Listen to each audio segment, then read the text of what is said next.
In a rare direct rebuke by Washington of New Delhi, U.S. Secretary of State Antony Blinken said the U.S. was monitoring what he described as a rise in human rights abuses in India. Blinken was speaking on Monday at a joint press briefing with U.S. Defense Secretary Lloyd Austin, Foreign Minister Dr. Jaishankar and India's Defense Minister Rajnath Singh.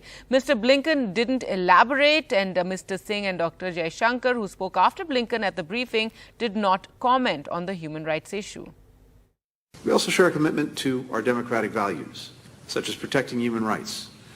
We regularly engage with our Indian partners on these shared values, and to that end, we're monitoring some recent concerning developments in India, including a rise in human rights abuses by some government, police, and prison officials.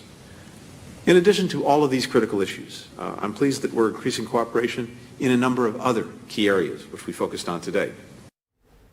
Let's go across to Nidhi for more. Nidhi, Blinken saying monitoring human rights abuses by some government, police and prison officials in India, and that too at the press conference on the 2+2 dialogue.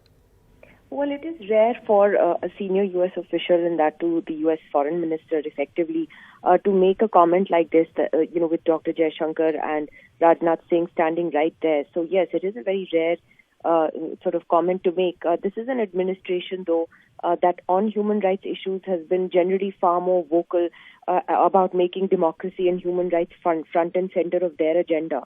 And that's something that President Biden himself has been repeatedly talking about.